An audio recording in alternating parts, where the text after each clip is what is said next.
Hey guys, good morning. It's Tony. I wanted to do a TA on McDonald's because I got a request from one of my Patreon members, and I wanted to just do a couple of things. And before we get started, as always, I'd like to say, please, if you have the time, please definitely give me a like on the video and share it if you can, or even a simple like. It definitely helps out the algorithm and definitely helps push out my videos. To other people that are also interested, just like you guys. And if you're interested in joining the Patreon, also, I'll drop the link in the comments, and I'll drop the link and I'll drop the link in the description below. So with that being said, let's get started. McDonald's is a very simple ticker. I mean, it's not really, there's not a huge range with McDonald's, right? I mean, technically, if you go to the monthly chart, you've been trading sideways ever since.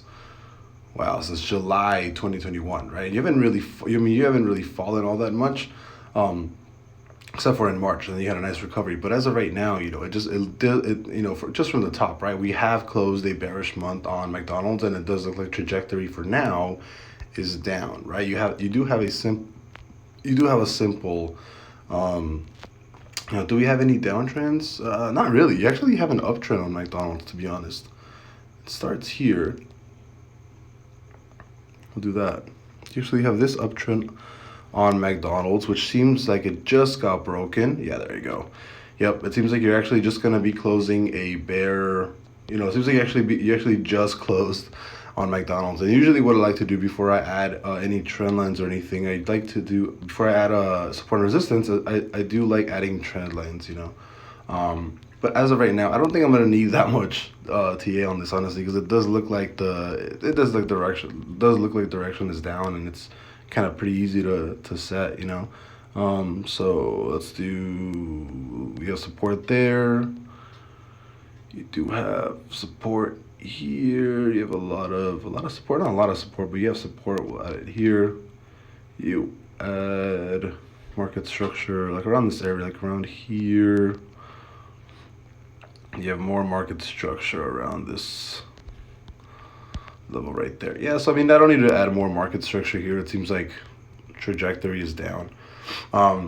You did just break major trend, so I do think as of right now you are headed to 242, and then if that breaks, you're probably going down to 234. But again, because you just broke that major market structure, I mean, you can do something like this where, right now you're actually trading down here. There's probably going to be a gap right here when you open today, but usually what happens is you break down like this, you run back up here, and then you push back down, right?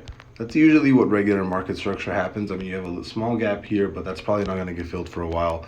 As of right now, if it also depends on the SPY, right? If SPY keeps going down, you're more than likely going to keep going down also. But as of right now, it does look like you might just trade within this range at McDonald's, especially if it's barely going. Especially if it's on this uptrend, right? Or you're barely breaking this uptrend. It does look like McDonald's will probably just trade sideways, honestly. Like you'll probably trade within this range here until you go to earnings. So I mean, I can see it just bouncing around between 242 and like 249, 250. It looks more than likely like it's gonna bounce around here because everything else is kind of not bullish or bearish. It's just McDonald's doesn't usually like to trade around or drop significantly really, really fast. It's McDonald's. It's a very blue chip company. So as of right now, yeah, it just looks like it might just trade sideways. So it does look like it might trade between 242 and possibly highs of like 249, like 250 or so. So I think this range is probably where you're going to trade, this little area, generic area here. If you do break this 242.69 level and you create a full bear candle, like a 4-hour, I do think you're going to 234. As of right now, it doesn't look like it. As of right now, again, just like I said, you're going to trade within 242 and 250. So I'll see you guys later. Bye-bye.